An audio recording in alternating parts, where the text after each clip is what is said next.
vision soit basée sur ses droits. Ça veut dire qu'elle doit savoir qu'elle a des droits, qu'elle puisse pratiquer ses droits, qu'elle puisse décider de par elle-même si et quand elle veut se marier. Femmes actuellement leaders qui ont marqué leur temps, qui de par leur travail de tous les jours contribuent à changer la famille, la société. L'implication de la femme dans les résolutions de conflits et dans le maintien ou la construction de la paix et la sécurité. De formation sur le droit de l'enfant, puisqu'il faut connaître ces droits-là pour pouvoir les protéger. Voilà, chers téléspectateurs, bonjour et merci donc de suivre ce journal de la femme et de l'enfant. Le journal de la femme et de l'enfant, c'est tous les mardis à partir de 10h jusqu'à 10h30 et vous pouvez en tout cas regarder ou suivre la rediffusion les dimanches à partir de 19h à partir de 18h30 autant pour moi jusqu'à 19h. Et aujourd'hui, le journal de la femme et de l'enfant reçoit sur ce plateau comme invité Dr Sambou Amadou. Il est le secrétaire général des associations islamiques du Niger. Il est également un directeur général d'une école de santé à ISFS. Docteur, bonjour. Bonjour. Et merci donc d'avoir répondu à notre invitation sur ce plateau. Merci bien, c'est moi qui vous remercie. Voilà, donc avec notre invité, nous allons parler des droits de l'enfant en islam. Et comme vous le savez, nous avons constaté donc ces derniers temps que ces enfants sont abandonnés,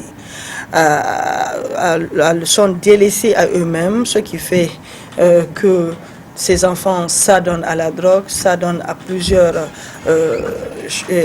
donc ça donne donc au vol, au banditisme et deviennent des enfants de la rue qu'on ne peut pas contrôler à l'avenir.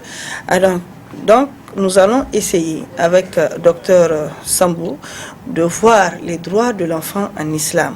Alors, docteur, les droits de l'enfant en islam. Auzubillahi minash shaitanir rajim. Bismillahir rahmanir rahim. Salatu wassalam alayhi rasulullah. Assalamu alaikum wa rahmatullahi wa barakatuh. Je vous remercie d'abord de m'avoir invité pour parler de l'enfant. C'est un être extrêmement fragile. Et vous me posez la question de savoir que dit l'islam par rapport à lui. Vous savez, l'islam a tout organisé. L'enfant, c'est quelqu'un qu'on chérit, qu'on élève, qu'on éduque, qu'on instruit. Voilà la voie que l'islam a dressée. C'est d'abord de s'occuper de cet être fragile, c'est de s'occuper de son éducation, c'est de le faire manger, s'il est malade, de le soigner.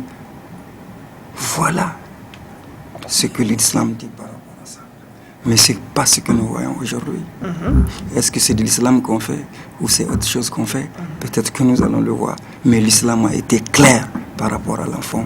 C'est la protection à 100%. Il n'y a pas de demi-mesure, il n'y a pas de ceci, pas de cela. L'enfant doit être un être protégé. Mais est-ce qu'aujourd'hui les parents suivent ces recommandations faites par l'islam? Vous savez, c'est malheureusement là où le bas blesse. Les parents ont démissionné.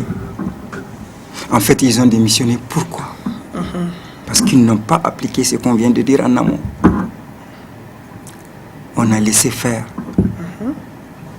Avec l'effet des médias, de ce qu'on voit ailleurs, on nous importe des choses qui viennent d'ailleurs, qui ne sont pas conformes, qui sont carrément opposées à nos traditions, à nos mœurs. Comment voulez-vous que les parents? De plus en plus, les enfants sont abandonnés, c'est normal. Ils deviennent de plus en plus eux-mêmes réticents par rapport au conseil des parents. L'enfant ne reste pas. Vous ne savez pas si l'enfant est sorti du matin au soir. Il est absent. Personne ne sait où est cet enfant-là.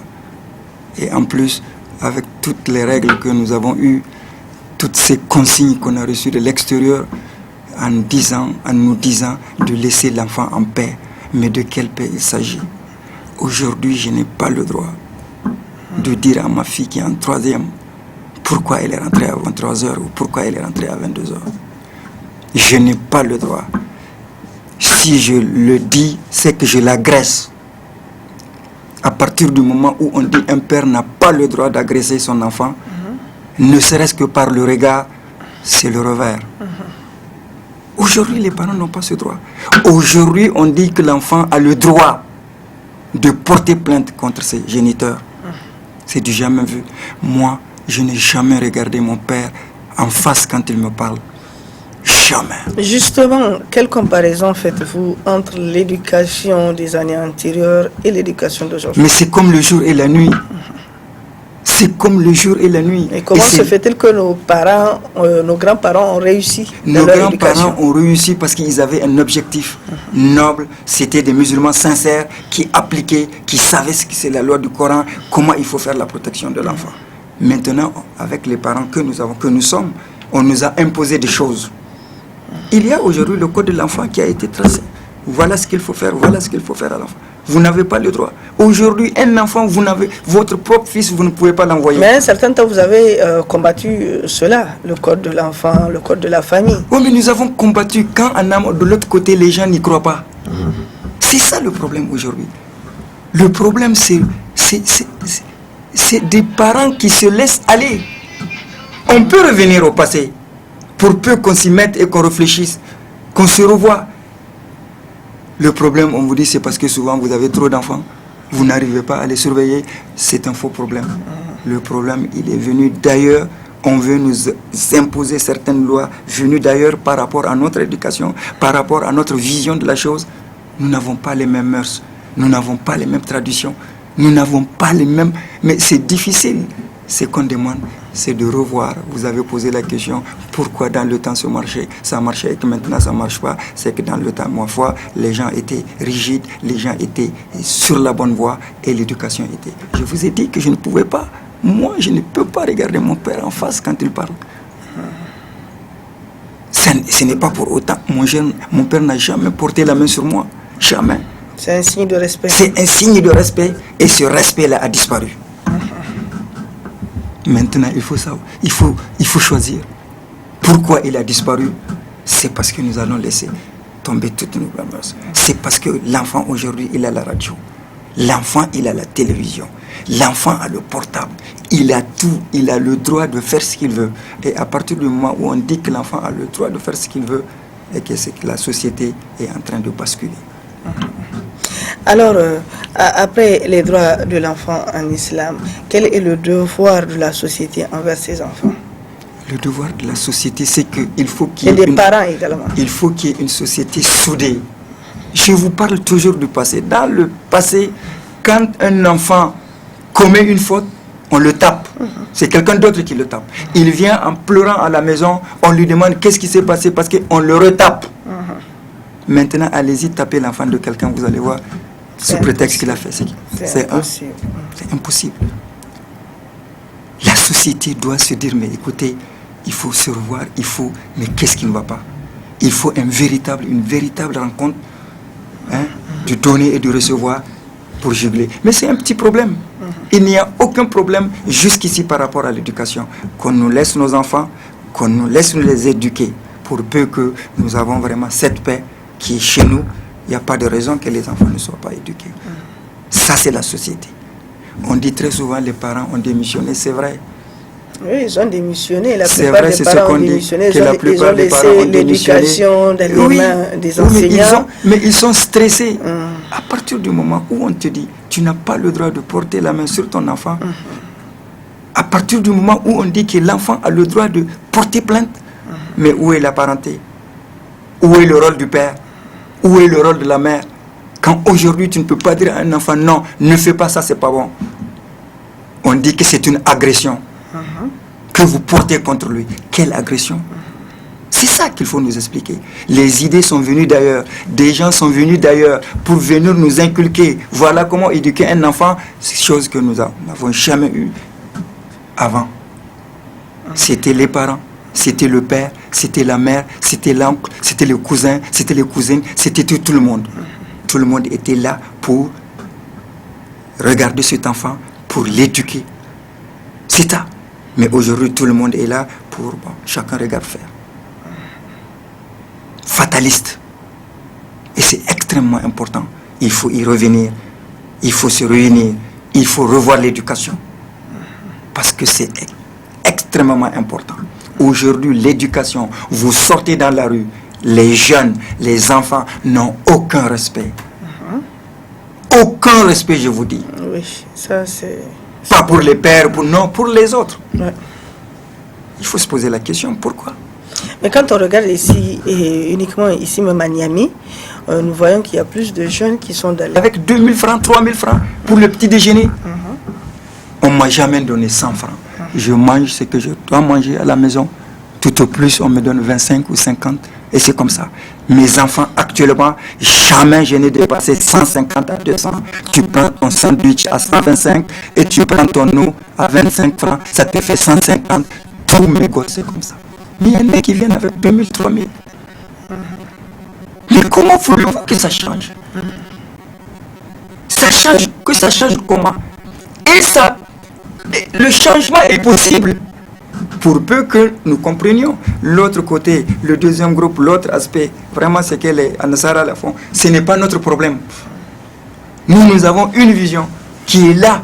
Nous sommes des musulmans. Le Niger est un pays à 99% musulmans. Donc toutes nos options, tout ce qu'on doit converger vers la prescription.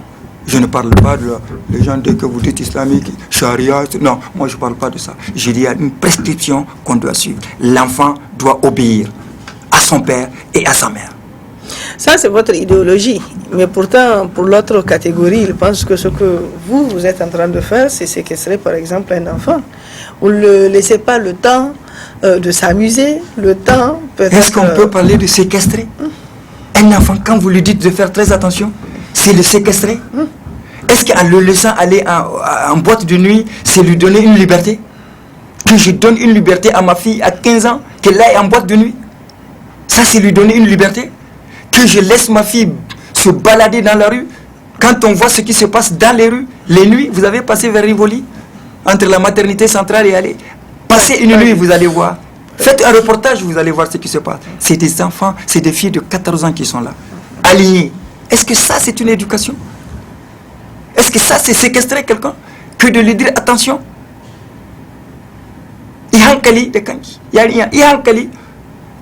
Les hommes, ils sont ce qu'ils sont.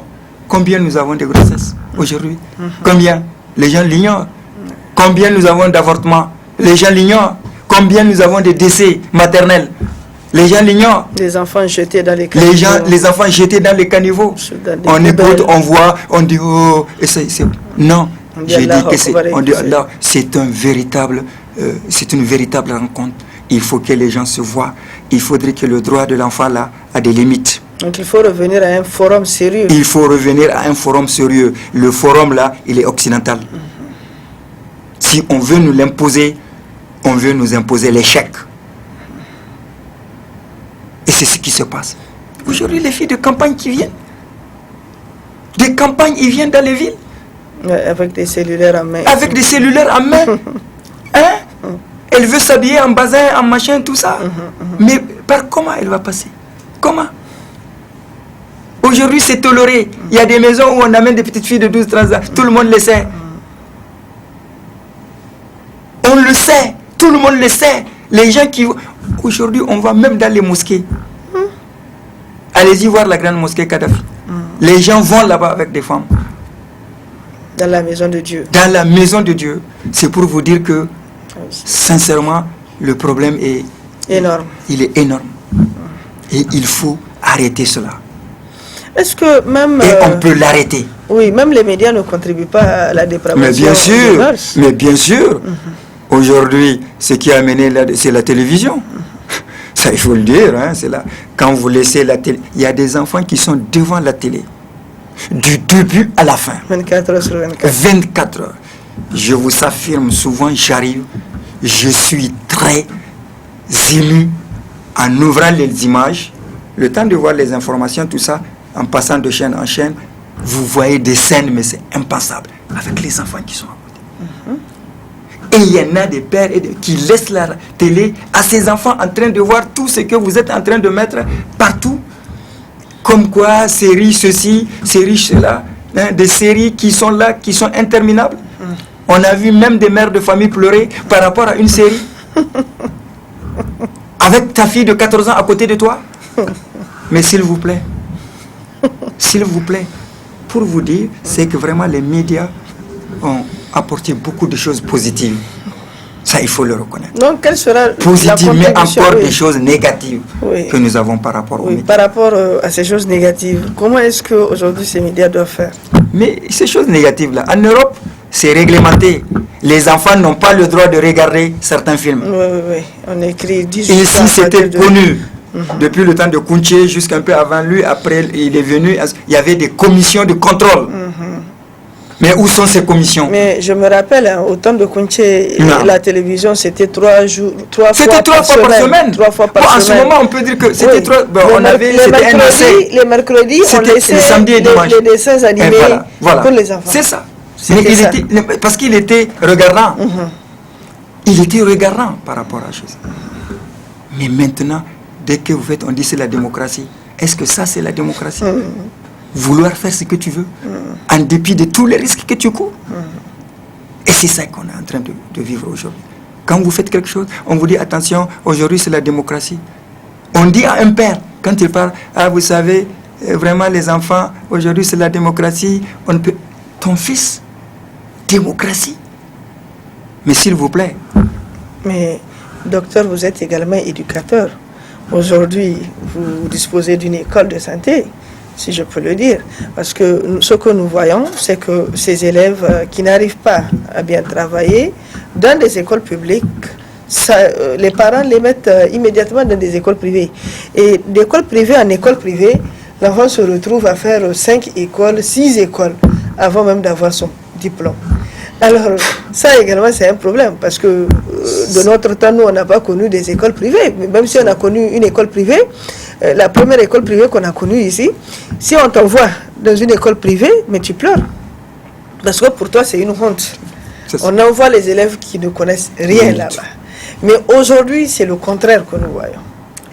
Malheureusement, ce que vous me dites me fait rire. Parce que l'éducation d'avant et l'éducation d'aujourd'hui, vraiment, il y a ces choses paradoxales. Je veux revenir par rapport à l'éducation privée dans les écoles de santé.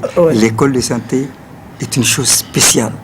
Et tous ceux qui m'écoutent et qui me regardent aujourd'hui, tous mes anciens élèves et actuels savent qui je suis par rapport à l'éducation, par rapport à la tenue. D'abord parce que chez le malade, une infirmière, c'est capital.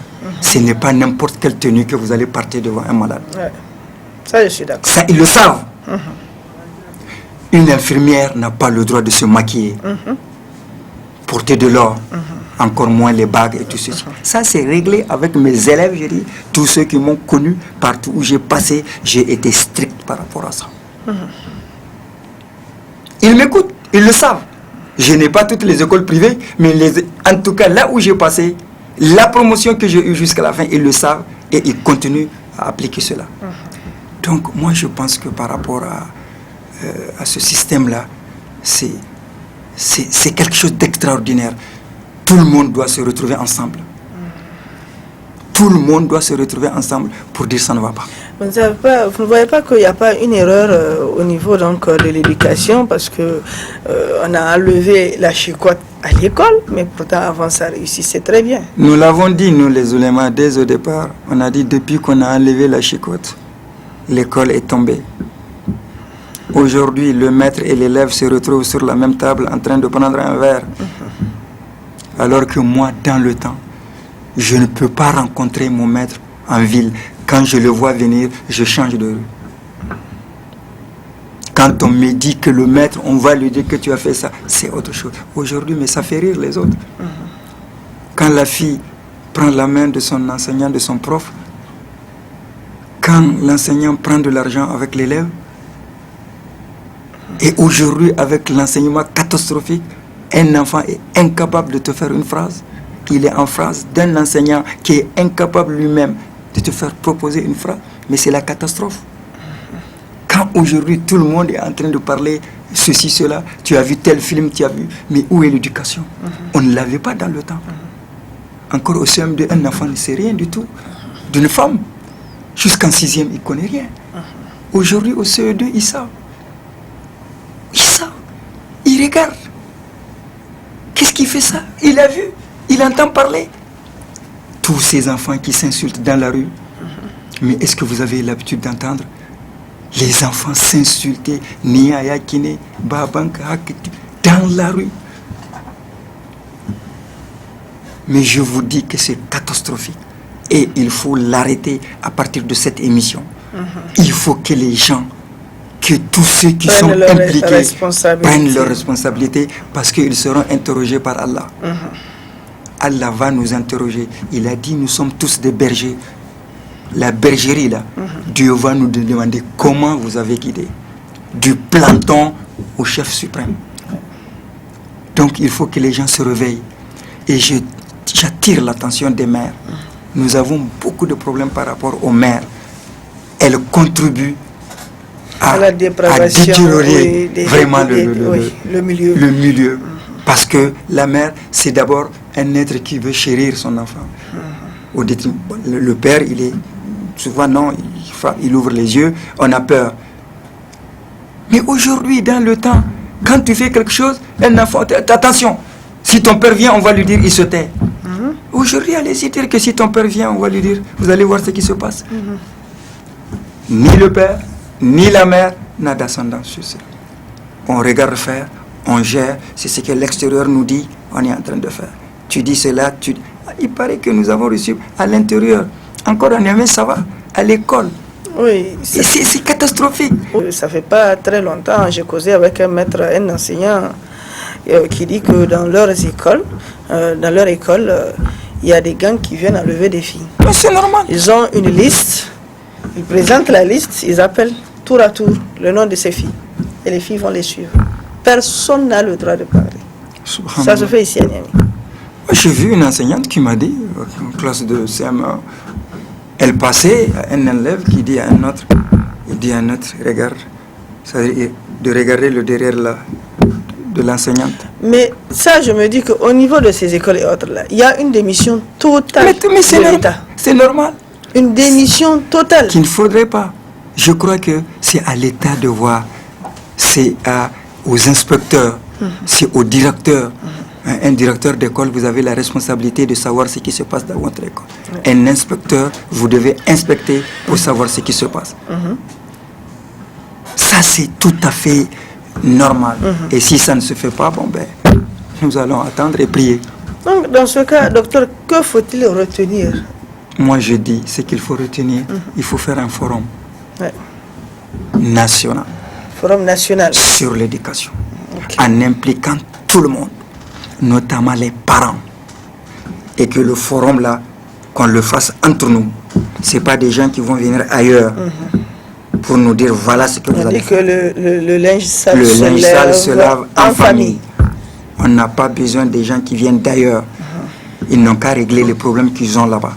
Tout le monde connaît la société là-bas, chez eux, qui nous laisse. On fait un forum entre nous. On va trouver, Inch'Allah, des solutions. Ça, c'est certain. Avec l'aide de Dieu et les invocations que nous sommes toujours en train de faire, il n'y a pas de raison que, en tout cas, la sérénité ne tombe pas. Bi'iznillah. Voilà, donc, docteur Amadou Sambou, merci. C'est moi qui vous remercie. Je rappelle que vous êtes secrétaire général des associations islamiques du Niger. Vous êtes également directeur général d'une école de santé ISFS. Merci d'avoir répondu à notre invitation sur ce plateau. C'est moi qui vous remercie. On aura donc l'occasion également de parler de beaucoup de choses concernant la femme et les enfants en islam, leur éducation en islam surtout.